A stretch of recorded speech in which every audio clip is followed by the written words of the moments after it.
secret in life, if you're willing to work hard, I mean, you don't have to work hard every day, but if you're willing to put your time when it's necessary, I don't care what kind of business, you never fail. It takes a lot of sacrifice on anything. They want you to be reliable. You have to be there when people need you, not when you want to. Haven Brothers is part of Providence, really. You know, when I was young, going down as a child, my mother and father. But the biggest thing was like my uncle would come up from Florida every year, and within an hour or two of him driving up here from Florida, let's go to Haven Brothers. They didn't have places like Haven Brothers down in Florida? No, not at all. That and Italian bread, I don't know why, because I used to take Italian bread with them home. Everybody in my family used to come here. Your father went here, and your father's father went here, and... Yeah, I come here every day. I love the Haven Brothers. I come here and eat a snack all the time at night. I don't know, it's just a habit, I guess. What is it called? Haven Brothers. Haver's? Haven Brothers. Haven Brothers?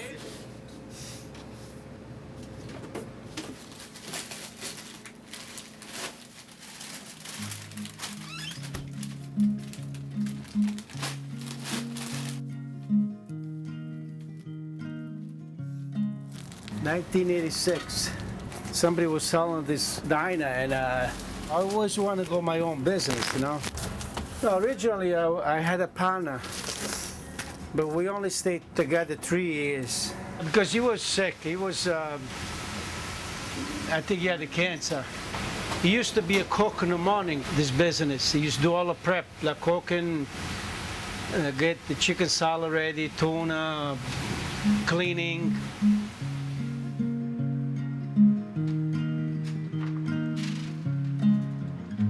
I didn't know anything about this business. I was never even been here. But I trust him. I says, Jack, I trust you. If you think it's okay, well, let's go. But then a couple years later, he got sick. 2 brothers from New Haven, Connecticut. That's what I know. Otherwise, he should have said Haven sisters. You know?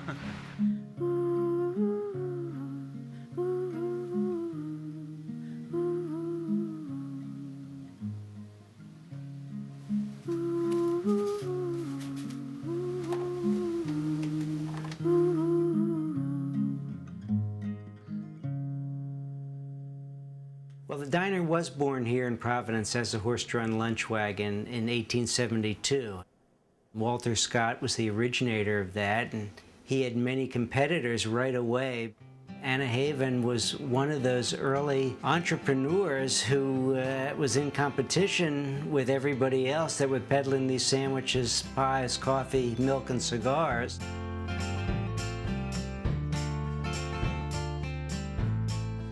What is very interesting about her is that they were all men that were running these wagons. You will not find many women, if any, in the 19th century that were the lead people behind these enterprises, and that's one of the fascinating things about that business.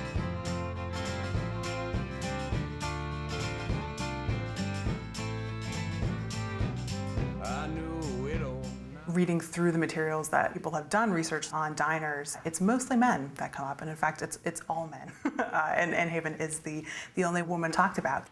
In 1892, her husband Patrick passes away, and it's with his life insurance money that she's able to then purchase a wagon and begin the Haven Brothers Diner in 1893.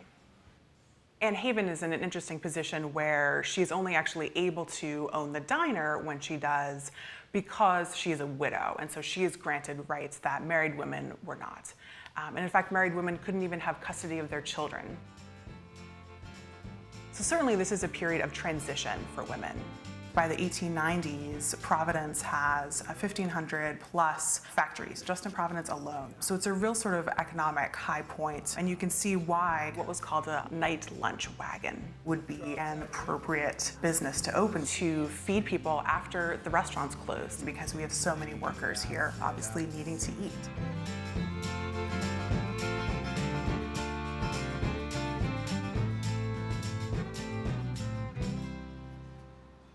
The story I remember is that the daughters in Ann Haven would put together the sandwiches and the food during the day, and then the two sons would hitch up the horses and they would drive here in the what they call the lunch cart.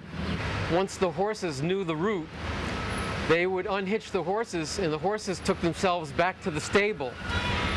And in the morning, they would come and get the horses and hitch them up again, and then bring the horse and the cart back. What we had here for many years was the old-fashioned diner. The real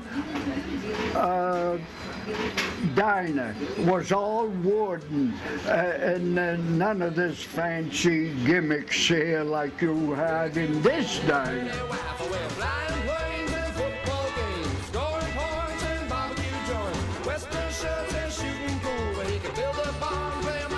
Still come here and experience what a diner on wheels is like, much like perhaps what people used to experience back in the late 1800s, early 1900s.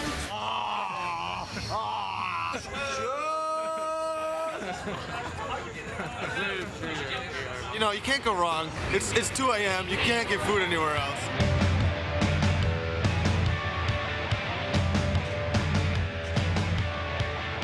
You haven't lived in Rhode Island if you don't come here. This is my first time here and I loved it.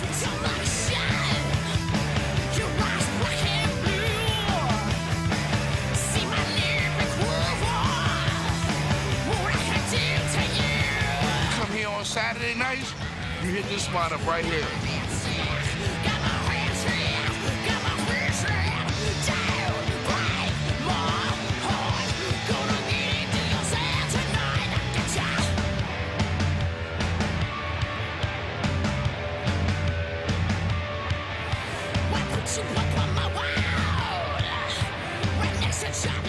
It's the best.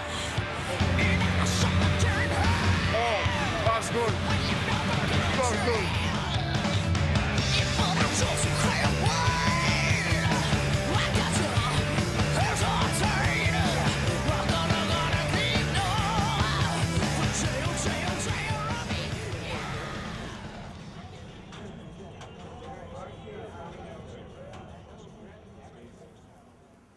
As far as I know, she's probably the first woman that ever owned a diner. I imagine she had to be a pretty gutsy lady to take a chance on this.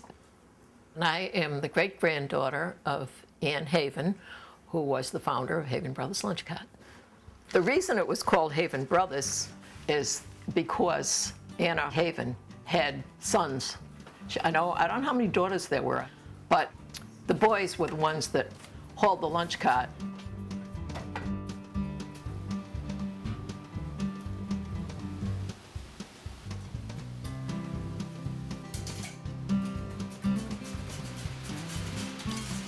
I remember the first time that my father brought me here. I saw it, and I came inside, and on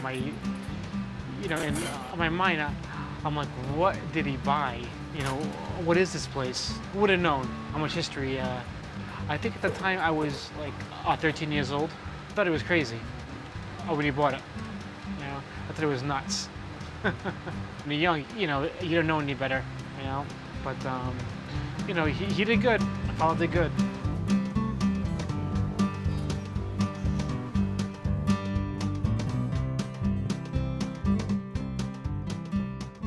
The original diner was quite a beautiful place. It had stained glass windows. 89-year-old Anna Pryor and her sister, 80-year-old Virginia Doyle, are the granddaughters of the original owners. It was a family operation where they all worked together, and they became successful. While the name Haven Brothers implies it was a man-made business, these ladies say it was all woman, their grandmother. Anna was just a child, but remembers. She was the boss. Yeah, she was the boss. This 1893 Rhode Island directory has the business listed as a catering company. Ann Haven was a widowed immigrant with 6 children. Her name is listed at the top. This is me and my little sister and my little brother. I was born in 1918.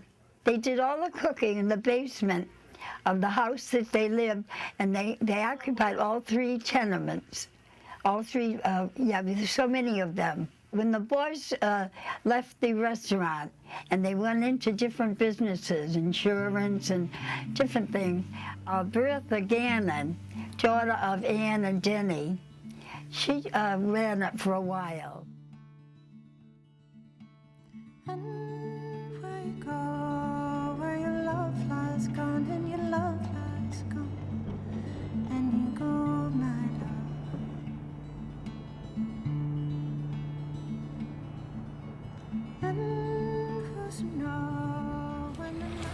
My dad and his siblings helped run the diner when my grandmother passed away, who was Ann's daughter, and with my dad's father, Dennis, helped run the diner into the 50s, and then his sisters bought their share out, and they ran the diner until the early to mid 50s when they sold it. They all had professional jobs as teachers, so they got out of the lunch cart business. You do know, I mentioned that right away. This is completely a different diner. But it's the diner. It's in the same spot.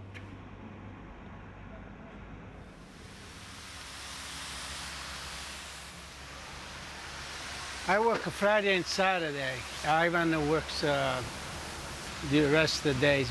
365 days a week. Christmas, New Year's Eve, New Year's Day, Easter, we're always there. Every day, every single day. If we can come down, we come down. People, they still need somebody to be open, so they're happy when they see us open, so they can have a bite to eat. We want something real fast, right? You want to get out of the cold or out of the wind. Every time I go out, I come here. A shining food oasis in a desert of night. It's always been there, as far as I know. I never knew of anything else being there. The only time I went downtown is in my car, and I passed through it. That's it.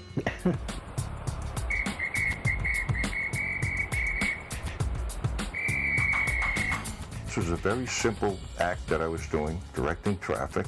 I put a little creativity to it, some of my dancing skills to it. I remember walking downtown when I was a rookie, and that was the place to go to get a hot dog or get a hot coffee, especially on a cold night. I think the success of Haven Brothers all these years is because they never changed.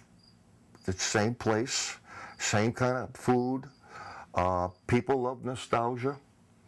It's a landmark. I'm a Haven Brothers hot dog. I'm a gastronomic treat. You have a nice voice. Smothered in tons of potent condiments. You can smell me from 30,000 feet. And then there's like a little tap thing. I'm just like a stick of rubber.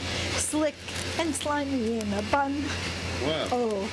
Sing with me. Yeah. I'm the city's favorite wiener, and I've made my name. And I've made my name from spreading indigestion and massive gastric pain. Oh! Let's hear it.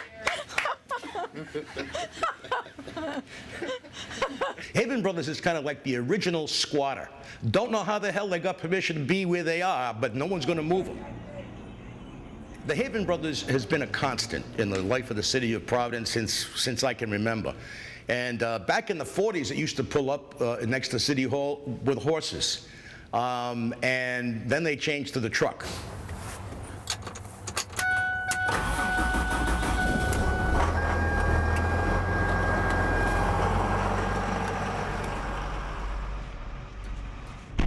Another night downtown. Another night. I think in the last probably 4 years, we must have missed about 4 times coming downtown. Bad weather and bad snowstorms. First part of the night, I get the old timers coming in, other regulars, and then I'm after like around 9, 10 o'clock. I get the young regulars, the ones that work downtown, are the ones that live downtown. On the weekends, it's a totally different crowd. I've been driving it since I got my license, my CDL license, when I was 18 years old, and that was 20 years ago. Actually, I took my test too, you know, with this truck.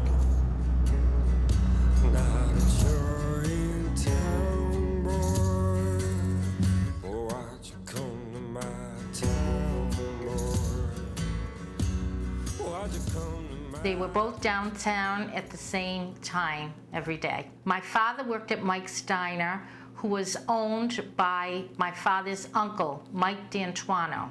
Haven Brothers went up for sale, and I guess my father and mother discussed it, and my father thought it would be a good business to do, seeing he knew a lot of the ropes from Mike's Diner.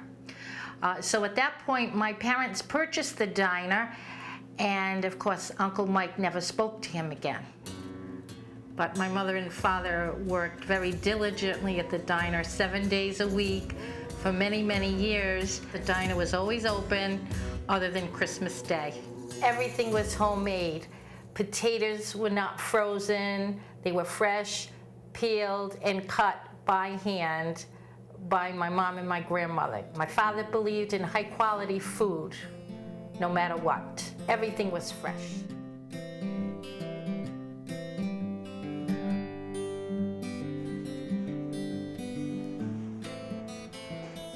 It was part of the fabric of growing up in Rhode Island. If you were worth your weight in salt politically, you better make sure you got in there and frequented, because it was a great gauge of how you were doing. If things were not going good, people let me know. And I met Sonia Philo, and she was the cleanup lady. She worked for Al. We used to call him Big Al. There used to be an elderly cleaning woman here, and she used to work outside. Everybody used to harass her. I forget her name. An older woman, probably somewhere between 70 and 200 years old. She used to sweep the sidewalk. I think they just let her do it to keep her busy. She'd be down there at midnight sweeping the sidewalk. An old lady, no teeth. She used to chop ice, like there's no ice cubes. So she used to chop ice small enough for your drinks. Pick up the papers outside. But she always had like Band-Aids on her fingers, like she couldn't see that well, so she hit herself in the finger a couple of times or two.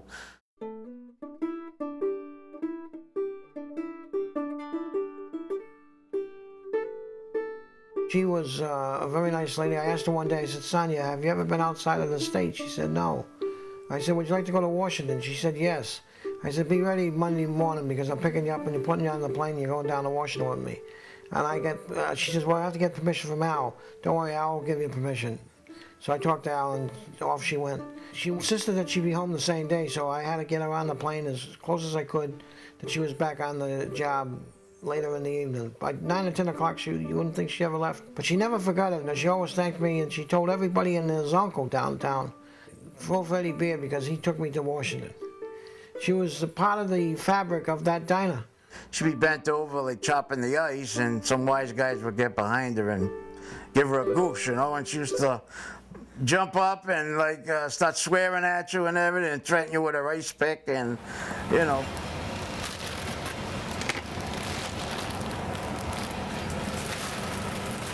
My father worked nights and my mother worked days, and I can actually say it wasn't a good family situation.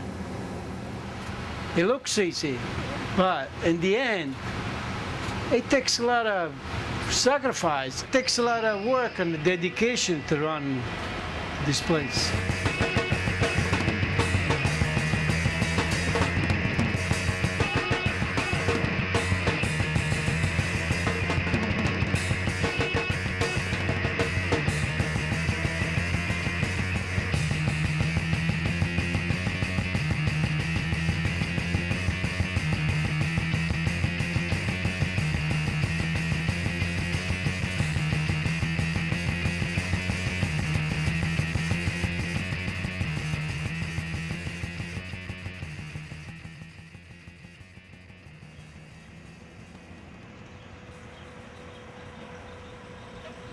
I work for Marcello's Italian Sausage Company.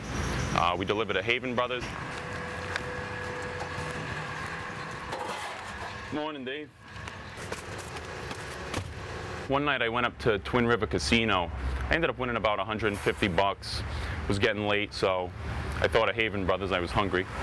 So I ended up going down there, and when I pulled up in front, there was a homeless gentleman standing out there, and when I got out of the car, he asked, "Do you happen to have any change I could have?"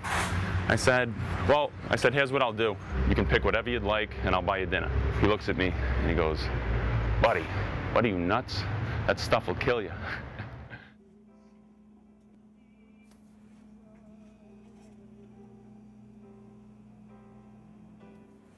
When I first go in there, the first thing I do is sweep the floor where I'm walking and put cardboard down, because there's French fries and oil and different things. And then, you know, I just check things out.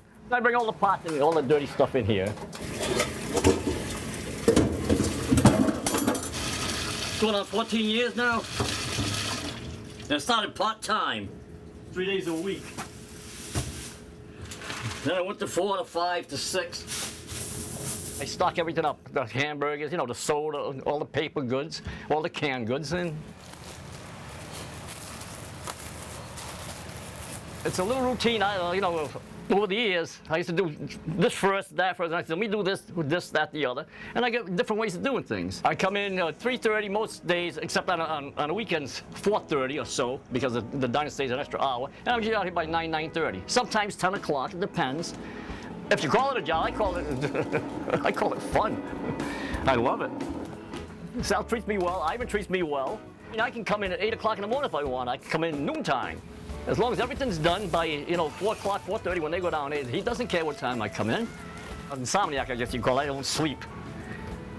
2-3 hours a night I sleep. I toss and turn, and I'm up all hours of the night. So I'm up, and what am I going to do? So I come here. A lot of times I'm here 3 o'clock and waiting, 10, 15 minutes later comes Ivan, or on a weekend I'm here before 4:30 when Sal gets in. And that's it, then they leave and here I am.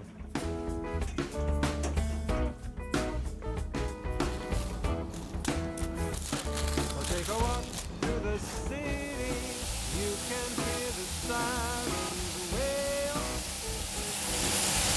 Out of all my jobs over here, this job, the one job, that I hate doing. I hate making bacon.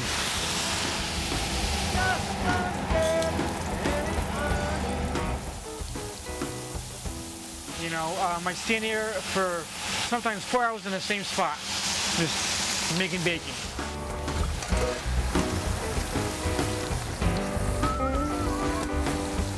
It takes a lot of dedication. I'm sure the first owners, the Havens, were the same exact way. To keep this place, going, they had to work hard. The owner before us, he was here for like 35 years, and he never took a day off.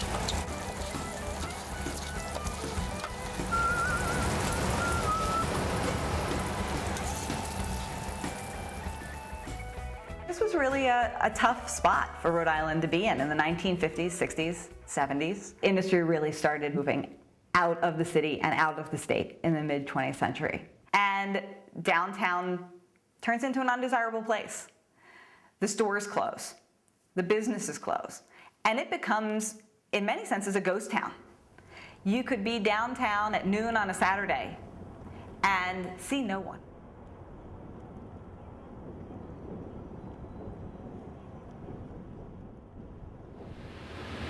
Providence was described by one of the weekly news magazines in 1981 as a smudge on the map on Route 95 from New York to Boston. The river was highly polluted. It had a certain odor about it during the summer. They had rats that had to weigh 50 freaking pounds down here. I don't know how they got so fat. A lot of riffraff going on. Mud flats over by the railroad tracks. It's empty, disgusting, hookers, thieves, whatever. The armpit of New England, only because you got Cape Cod sticking out here, Massachusetts, Connecticut, and then there's Rhode Island. You could throw a bowling ball down Westminster Street and you wouldn't hit a soul. No one was there. The stores were closed or closing. Department stores had moved. The story of the American city. The people exited the city. I like the old Providence better, but I'm not gonna stop progress, And so by the 1980s, there's a lot of questions and a lot of work being done of what can we do to rehab this city. And there were questions about who should stay and who should go. Should we get rid of the signs of the past? And a place like Haven Brothers was part of that discussion.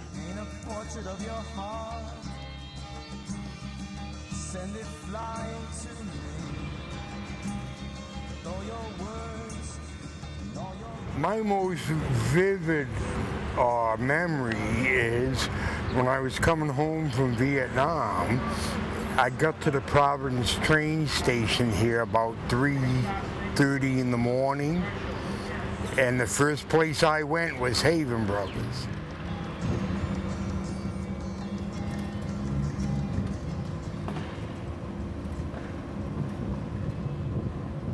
Used to bodyguard work for the Civic Center. Basically, I did security directly for the bands. And they just wanted to get out and get something to chew, and this is where they'd show up. Ted Nugent was one of them. Went hunting with him.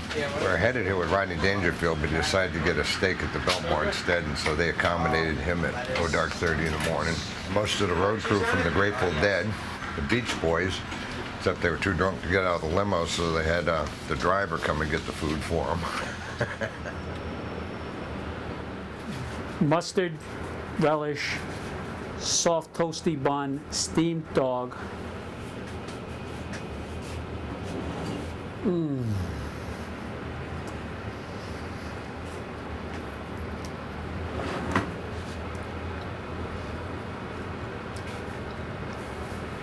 I've eaten in Europe, I've eaten in England, I've eaten in Scotland, and all around the United States. But nothing brings you home more than this feeling of Haven Brothers. One of the first things the kids in the neighborhood would do when we became 16 years old, we would drive down to Haven Brothers. When we went out dancing or you went downtown, before you went home, you stopped and you got a hot weenie. Rhode Island wasn't a million restaurants like it is now. It was a few, you know.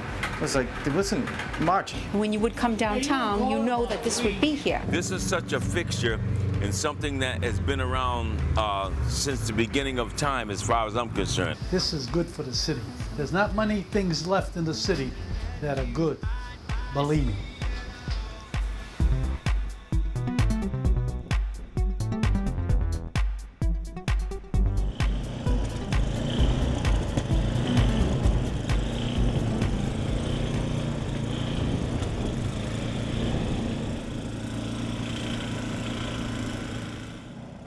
I think it was 86. We kind of knew they was going to move us. While I was negotiating with the owner, he kind of told me that the new mayor wants to move the diner out of the Kennedy Plaza. The reason I never figured out. What's wrong with it? I mean, when you come around that corner, you expect to see it here at 5:30 at night. To move it would just change the whole social interactions of people who go there. I could tell you that the clamor was deafening. People from all walks of life, from not only this state, from other states. I have no idea. It did belong here or something. This particular spot, at one time, almost lost out. But we said, no, hell no, we won't go. That's what we said. We said, hell no, we won't go. Why would you have to move it? We're talking 2 parking spaces. If it weren't here, it would be a hole in the soul of the city. Oh, I'll get mad if you try to move it. I'll tell you that. Yeah.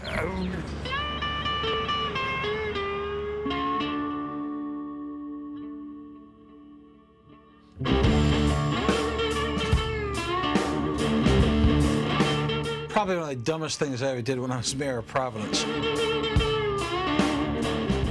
But there was some logic and some rationale to it. Haven Brothers was attracting a large amount of motorcycle groups and gangs into that area. And I thought it was disruptive, and I thought it was a great deal of noise pollution. So I felt that if we moved Haven Brothers to another location in Providence, that we would be able to regulate it more. Well, that fell out like a lead balloon. I'm so tired, living in the world. Business always was slow because not to people didn't know we moved. Then we was out of the way. Yeah, Paolino tried to run this place out of here. Can you imagine running an American icon out of here? There's always a biker element there, but they're peaceful. And they came in and said, we don't want this anymore, and threw us out. You just think about this area, you just cannot imagine Haven Brothers not being here. I mean, I would be irate. I mean, what's the reason for wanting it moved anyway? It's an emotional value that people associate with Haven Brothers. It's a piece of Rhode Island culture, and most people in Rhode Island have been here for a very long time, so they feel a personal bond to it, even if they haven't been there. People grew up with it. It's as simple as that. The city was gentrifying, and it sort of felt like, oh yeah, Havens doesn't fit anymore. This is where they belong. They've been here for years. Why would you move them? Years ago, they were going to close this City Hall, and they don't realize, people see this going, they realize Providence is going down. This is inspiration. This is a landmark.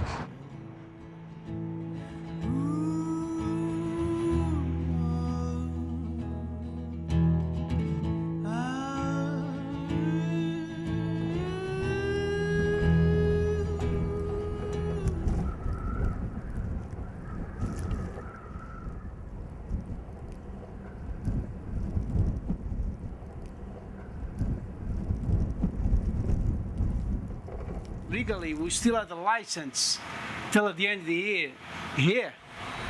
So they didn't have any right to move us unless it was emergency or something they could not control. And that's when we decided to go to court and try to come back. The opinion makers, the talk radio, and some of the liberal reporters would write articles and be on talk radio, and people would be critical. And whenever, sometimes in politics, when you're angry at your elected official, the smallest, dumbest thing, you'll use that as a wedge. And they beat me up pretty good in those days. Mayor Paolino, my good friend, tried to get him out of there, and I was on the radio at the time. And I remember orchestrating the whole campaign to save Haven Brothers. You know, they had these visions of moving Haven Brothers out. That's part of the charm of the city, part of the branding of the city. It's not just the physical reality of it being here, but the conceptual reality of it being not here. What would be missed? The city would be lost at night without it. Ever since I've been here in Rhode Island, Haven Brothers has been here in this little corner, in this little alley, and it's like historic.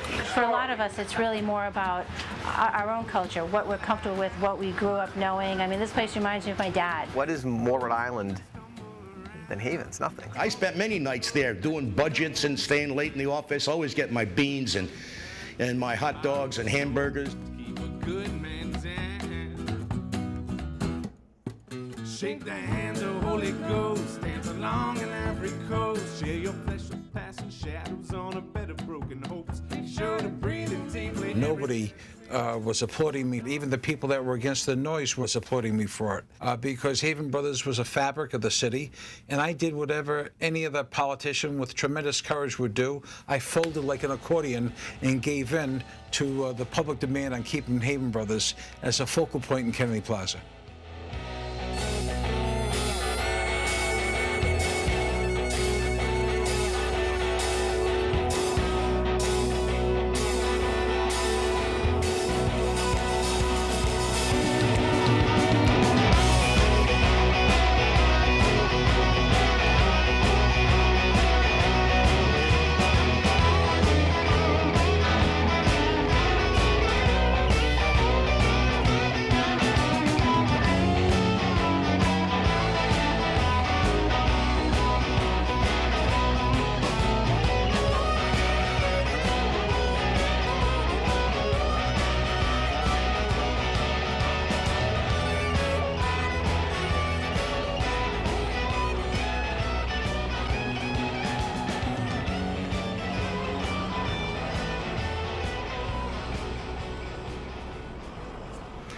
And after that, the mayor, which was a Paolino, he never bothered to pursue his whatever he wanted to do.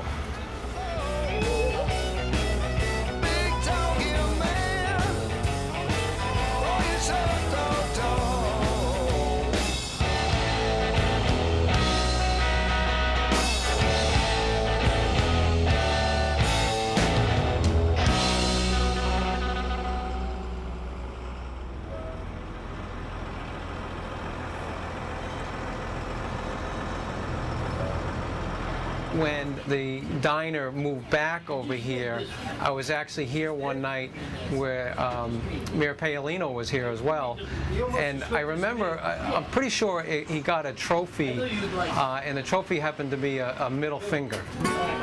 And he was very good about it. Yeah, he accepted the award and had a good sense of humor about the whole thing. Everybody rallied together and came to its support. Public outcry can trump politics in some cases. It stood its ground.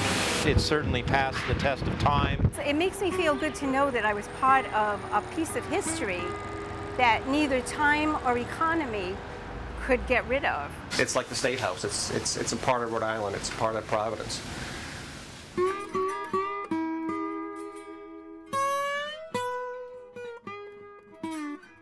Paolino, the mayor, after we came back in our own spot here, he never really gave us any more problems.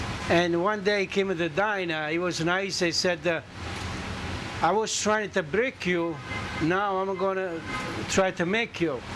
Maybe because he was running for office.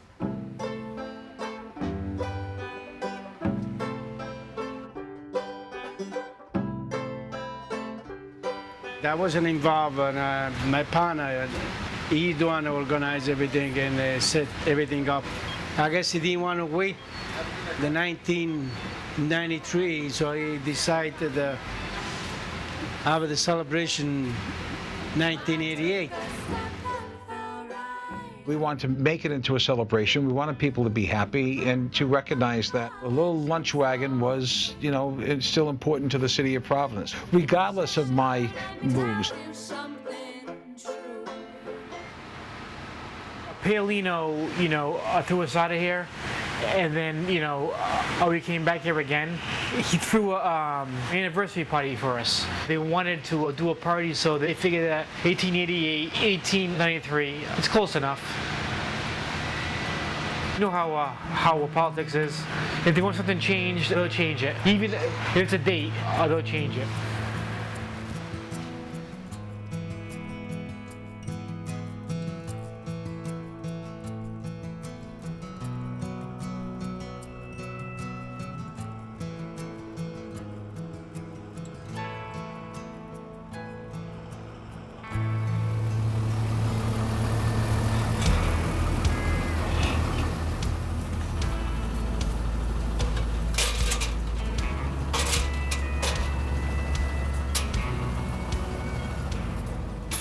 They're actually ramps. They go under the back diner for the wheels, so we're not on an incline. If you notice the sidewalk, there is a slope. That's why we have the ramps. It makes the diner level.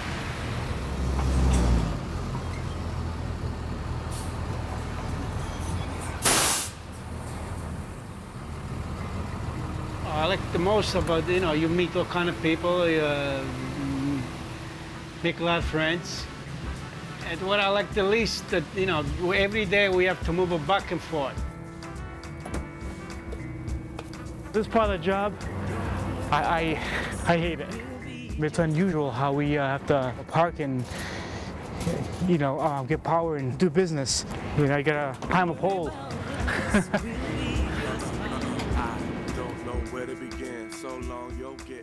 My like, I'm talking to the customers now. When I was a kid, I didn't like that. I was shy. So, this place actually brought the shyness out of me. So I had to talk to people. I've always worked here, always.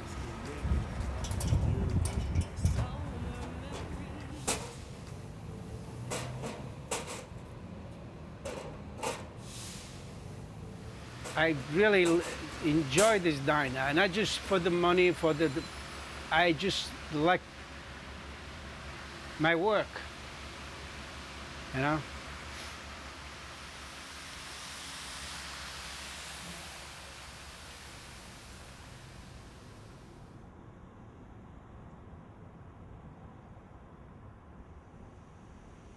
I grew up in Providence and North Providence. I've lived in every neighborhood in the city, and the downtown has always been important to me. I've been coming downtown since I was about 11 years old on the bus. All across the country over the last 25 years, people have been trying to reanimate their downtowns and recapture that vibrancy that these places used to have. One of the determining factors of making it work is authenticity. And I don't think anything could be more symbolic of that than Haven Brothers.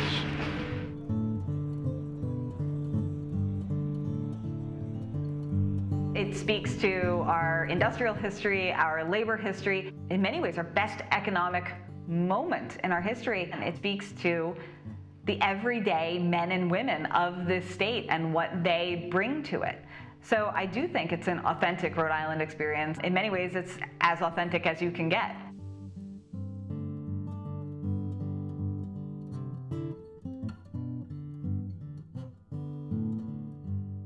There aren't many things that last and stand the test of time in our culture anymore. It's been there for as long as people can remember. It's been there as long as their grandparents can remember. Keep it authentic though, no fake going on. I think I've been eating it since I was just a tiny little Rhode Island baby boy. You know, I like nothing better than after an evening of serving bouillabaisse and escargot and pâté de foie gras, more nights than I might care to let you know, I actually pull up right behind Havens and grab a couple of my favorites for the road. You might try looking around, find one finer, but there's still in life is not like a diner. Meals on wheels, cheaper plate, from 5 in the evening till late at night. I rented the father, slinging the hash, making that little wee bit of cash. And friends galore, and furthermore, I would say, where the biggers? Daddy loved Havens, and my father was a late night type always, was a sports writer, and brought me to Havens, and we would have a hot dog. Now, there's different types of hot dogs in Rhode Island. There's a hot weenie, which is totally different. They call them Coney Islands in New York. And then there was the hot dog, you know. And then there was the Haven Brothers hot dog, which was a whole class by itself. No hot dog is like the Haven Brothers. No. No. Those were real special, let me tell you. No, that's a good dog. I have a hot dog and mustard. Look at this, a total work of art. And you should really enjoy it when you eat it because it's really not terrific for you. We had a cousin that lived in California. She moved out there in the 70s. And my Aunt Polly would go see her all the time.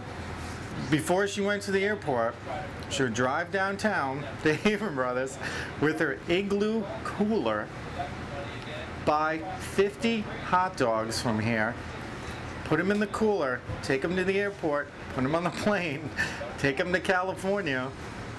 And as soon as she got there, all my cousin Rosemary's would call all her friends in the neighborhood, and they would come over and have Rhode Island hot dogs, and she would bring a thing of coffee milk. She would go 2 or 3 times a year. She would have to. She would be at the house like, "Where are you going?" She's like, "I gotta go get my hot dogs. I gotta put them on, take them on the plane." And they would let her take them on the plane, and she never thought it was weird. Well, everybody you talk to, they rave about the hot dogs. They want to know what's in his hot dogs.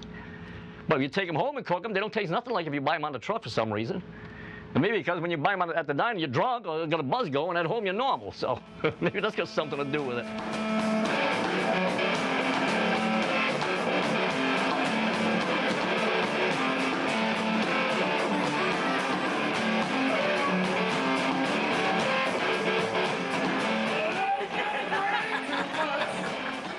I gotta wake that up. How awesome is that? There's a lot of crazy motherfucking people nowadays. We're talking about Haven Brothers. It's totally great. Like, especially when you're drunk.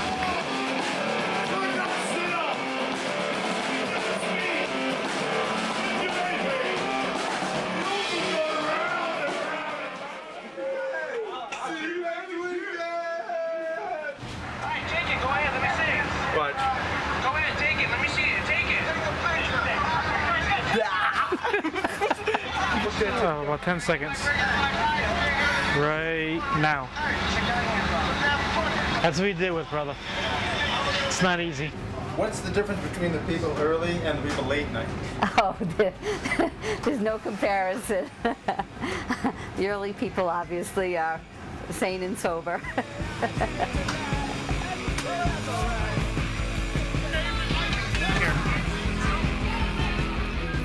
It varies from night to night. And the type of crowd. When it's the younger generation, they're definitely more obnoxious.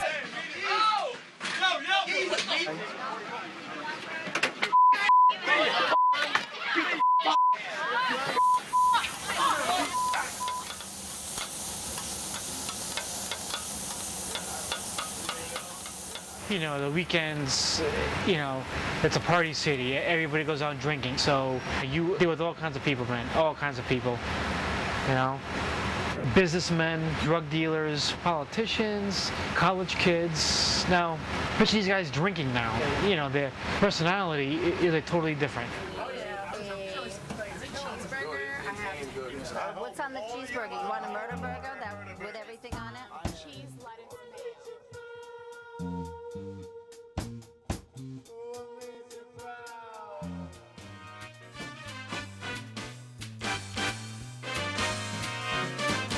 Hey, in my job, I gotta take care of the customer, just like Benny's.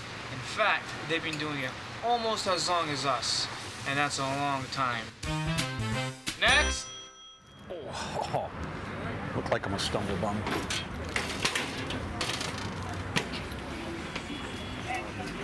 I think the script called for a character just known as a stumble bum. And so I guess I fit the bill that day, and I walked up the steps. You saw me from the back, and well, we had the idea of making a commercial with local icons, and Haven Brothers was the top of the list.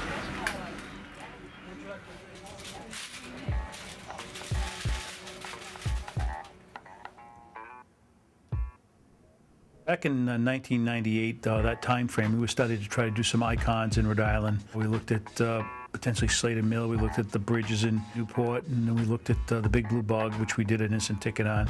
And we also decided we were going to do one on one of the most famous diners in this country, the Haven Brothers Diner. I didn't realize they even had lottery tickets, Haven Brother lottery tickets. I think one of the more unique features of the Haven Brothers that people don't realize, it's a cozy diner, but the size of this place, I mean, on a crowded night, you might be able to get 15, 18 people in here. What I do is very gratifying, because when I complete a piece, I hear so many different stories from so many different people on what that piece means to them. It could mean where they were engaged, it could mean their first kiss. How often do you guys come here? all the time. All the time? Did you ever see this? The Porcelain Haven Brothers? Would it be all right if I give this to you as a gift? Yeah. All right, there you go. Thank you. And one other thing, I got some temporary tattoos for you too. Oh, nice. Haven Brothers, it's Rhode Island memories.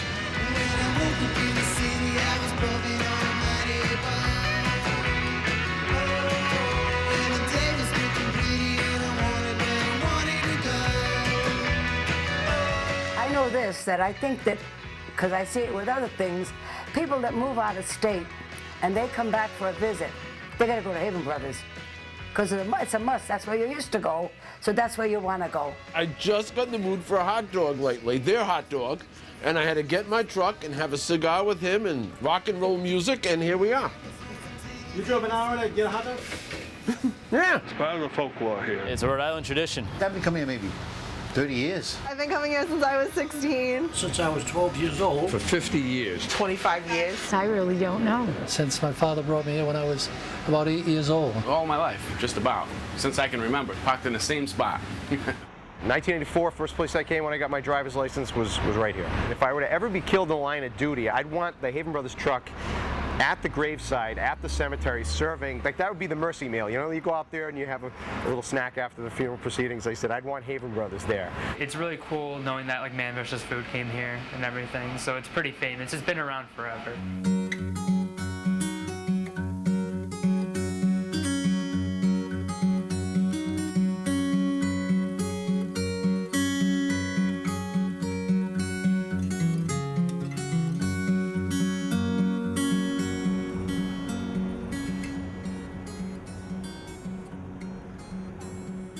Oldest diner on wheels.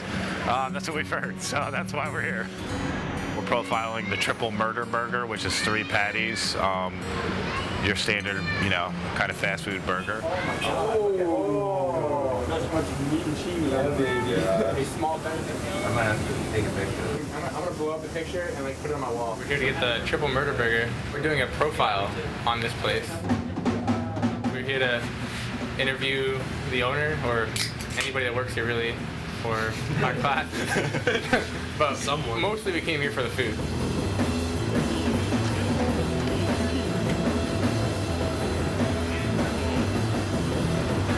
Every time I close my eyes, I like to come back. I don't even want to wash my hands. I think it's gonna eat them. Look at it. Why didn't you buy it? I think they got the best burgers in town. If there wasn't a lot of people eating the food out of here, it would not be here. I love how tiny it is, and they're very nice. Always very nice. The late night crowd has a place to go. Haven Brothers is the way to go, especially at this time of night. Thank you very much.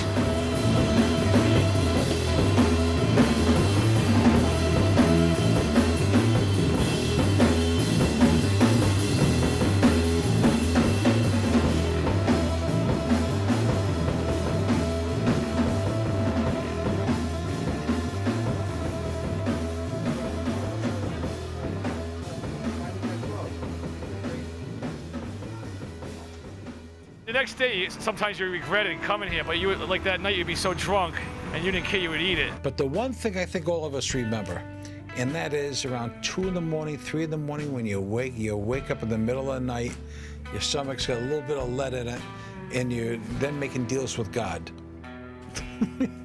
It's like a food booty call, you know what I mean? Like, there wasn't anything left, so you called that one, but you regretted it in the morning. If you wanted to meet some last-minute piece of ass, there's always one. You come to Haven Brothers, there's some straggling in, That's true. That was the thing. You didn't get lucky all night, and then all of a sudden you climbed over in the Haven Brothers diner to get your burger. And, hey, how are you doing?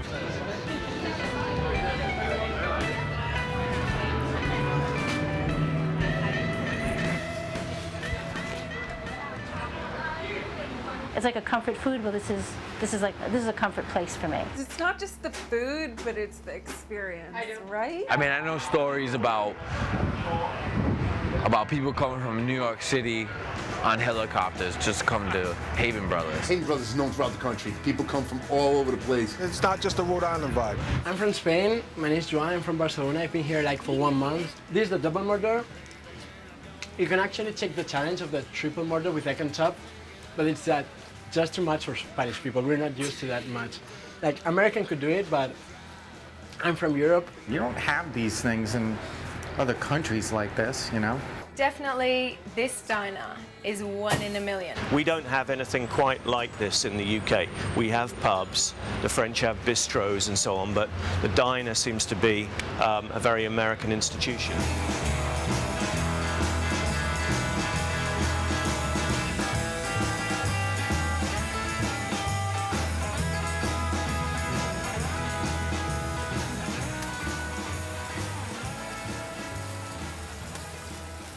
People always ask us, why don't you expand more, get more, Haven Brothers, but I mean, no, that's not gonna happen because, once you go chain, it's really not the same anymore.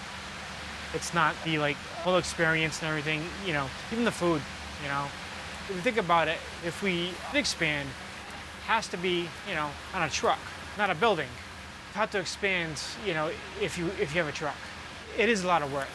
I mean, just for one truck. Can you imagine 10 trucks? No, not for us. There's one and only one. When fast food came in and competed with the quick lunch meal that you get in a diner, they tended to disappear a little bit. Now, with nostalgia, with a return to the fun, personalized, home cooking type food that you get in a diner, people want that again. And also, most recently, the food truck has become the latest phenomenon, and here we are, we're standing in a food truck right now. I mean, Haven Brothers and diners were the original food trucks. Places like that just grind away 7 days a week, year after year after year, they make it. They make it. you have to love the type of work, and you know, to meeting all sorts of people and dealing with all sorts of people. I think it's a special breed. I don't think I could do it.